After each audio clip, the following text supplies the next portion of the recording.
Hello, Patriots. Welcome back to the Maryland Maverick. My name's Colin McEvers. Got a new pin here. We got 1,000 Maryland College GOP pins. They're new. They're brand new. They're the best pins on the market. You should definitely get one. We're not selling them. We're giving them away to college students across the state of Maryland and all of our different campuses, whether it be Towson, Frostburg, whatever it might be. We're giving away so many pins because so many people love the incredible new design. We're truly winning. We're getting back on track. We're making the best designs possible. And so I actually want to tell you, earlier today, I was doing some tabling at Salisbury University. We were talking to so many people, and so many individuals signed up. They joined our GroupMe. They are interested in getting involved in the Republican Party on campus, conservative politics.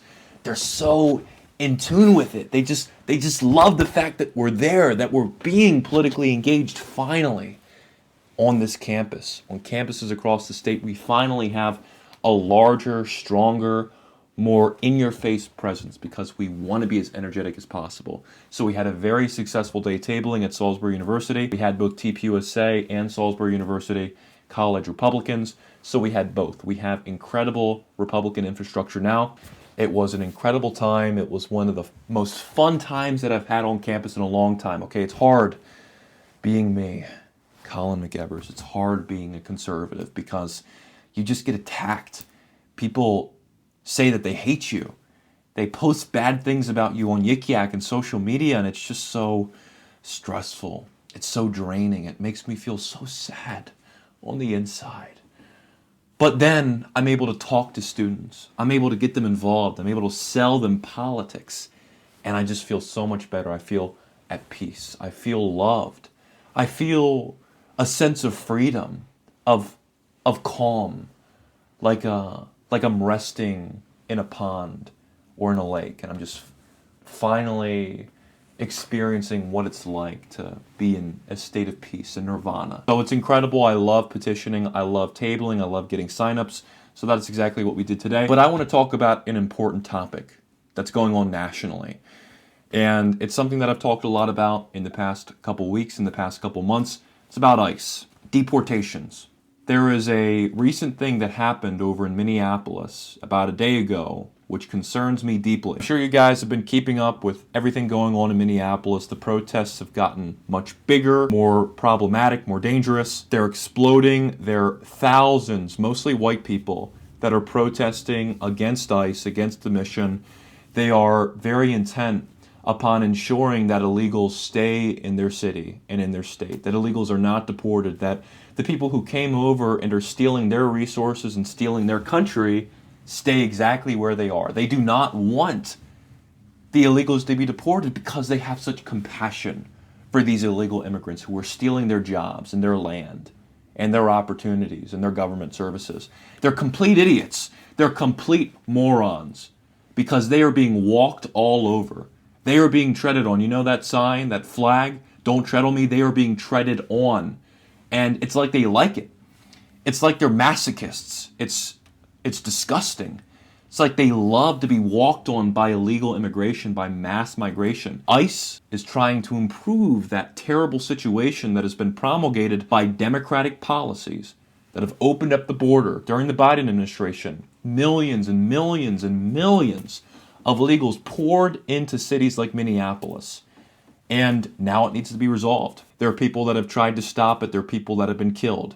I think the only examples of American citizens being killed by ICE because they got in the way, they were stupid, they were idiots, are Renee Good and Alex Pretti. And don't give me any kind of hard time like, "Colin, you shouldn't speak ill about the dead like that. That's very unprofessional of you. That's very mean of you." This is a tragedy. This is a tragic incident, and it should be dealt with accordingly. It's not a tragedy, actually, because at the end of the day, they were getting in the way of a mission that the American people desperately need. Getting illegals out of the country, out of cities like Minneapolis. That is exactly what the current administration was elected and put into place to do mass deportations regardless of whether the people are criminals or not criminals. Because at the end of the day, it doesn't matter whether or not someone is an angel or a bad person, whether or not they're a criminal or a good, humble business person. If they're here illegally, doesn't matter. They gotta go. I don't care They do not deserve amnesty because they are taking up our resources. They are taking our stuff actively just by being here. They might be great people. They might be lovely people. I might love to talk with them, have some tea, whatever. It doesn't matter what I like. It doesn't matter what you like about them because they need to go. And I think any rational person understands that, because when you have such a large number of illegals and foreigners that have entered into the country unauthorized, you have less supply of resources, government services, jobs, land, houses, all these things. And so the demand drastically increases. And the price and the cost of housing, of living, of all these different things, they go up. And the amount of resources that are available to American citizens like me and you are drastically decreased. And so it's as if the people that are protesting against this, all these anti-ICE protesters, it's as if they like to have their stuff stolen and taken from them by foreigners who were not born here, who do not have ancestors here, who have contributed nothing to this country, who have only taken from us Native Americans. We are the Native Americans at this point. We have generations of families that have lived on this land, in this state, in this country, and these people from Haiti and Mexico, Guatemala, they are not Americans. But, unfortunately, and this is a very bad thing, 700 ICE agents were removed from Minneapolis about yesterday. I think this was an order that was given by ICE, by the Department of Homeland Security. They are retreating. They are getting ICE agents out of Minneapolis, and they intend to take more of them out as time progresses. It seems as though the protests and the publicity and all the national attention regarding the Alex Pretti situation and the Renee Good situation is causing this. And I think it's just terrible. I mean, this is not the time to be retreating. This is a time to be sending more ICE agents in to deal with the rioters and the people that are causing disorder, that are getting in the way of the mission. I don't care what kind of good intentions they have for these illegals. The American citizens like Renee Good, who is trying to run over ICE officers, Alex Pretti, who's getting in their face and just being a dog, really just like a vile dog, and spitting on people, trying to get in the way, obstructing the mission. I don't care about these people. Sure, you could say that the Alex Pretti situation was handled badly, that he may have been accidentally killed, that he wasn't actually an imminent threat at the time. Sure, okay, you can say that.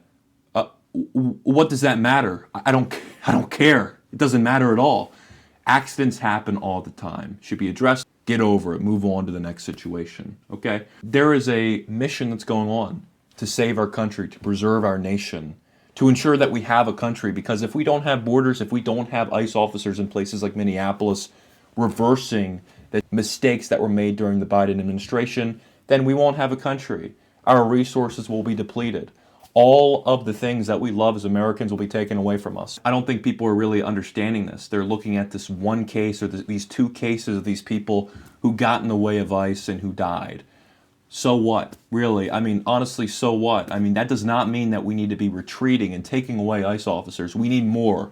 We need to deport as many people as possible, because millions and millions were let in during the Biden administration. We've only scraped the surface of that.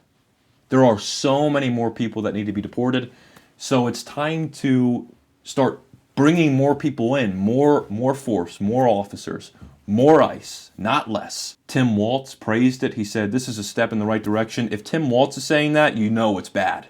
You know it's a bad decision if Tim Walz is praising it, because he is absolutely antithetical to everything we stand for as Americans. He took the traditional Minnesota state flag, which has been around for over 100 years. He tossed it in the trash. He lit it on fire, metaphorically speaking, and he brought in a Somalian knockoff flag. This is the guy who is saying, oh, it's a step in the right direction that these ICE officers are being removed from Minneapolis. No, it's not a good thing. We need to double the amount of ICE agents in places like Minneapolis. Okay, the illegals are literally scamming people. They are taking away the money from the government. I mean, look at all these Somalians. I mean, how many of them are illegal? Probably a lot. And they're literally defrauding the government. People like Tim Walz are letting it happen. They need to go. They need to be deported because honestly, I mean, places like Minneapolis and Minnesota are just going in the tubes. Places like Maryland, only a couple days ago, I think in Wycomico, this was reported by the Baltimore Sun, an ICE agent was run over. There was a hit and run. And I don't know if they've been able to catch the person yet, the perpetrator. But these people, Alex Pretti, Renee Good, who some Republicans are crying over and saying, oh, it's such a tragedy. It's so sad that they died. Oh, boo-hoo. These are the same people that celebrated the death of Charlie Kirk and said, oh, it's a good thing that he died. Yeah, he was a fascist Nazi. Charlie Kirk wasn't doing anything. He was talking to some college students. These people were trying to run over ICE agents. They were getting in the way of a mission. They were getting in the way. Play stupid games, win stupid prizes, really. Play stupid games, you're going to win stupid prizes. If you try to get in the way of ICE officers, if you try to run them over, you might get shot, okay? Point blank, you might get shot. And is that the fault of the American people? Is that the fault of the Trump administration? Is that the fault of ICE? No, it's their fault, okay? Let's take some responsibility, okay? Let's give responsibility where it's due. It's not the fault of the ICE officers. It's not the fault of the administration. It's their fault for being idiots. It's their fault for being libtards, for being leftist morons. And that's just the truth of the matter. And I think anyone with common sense would agree with me. But I appreciate you for listening to this episode. Please smash the like button if you agree with my sentiments. Share this video around, subscribe to the Maryland Maverick, and have an incredible day. Thank you very much.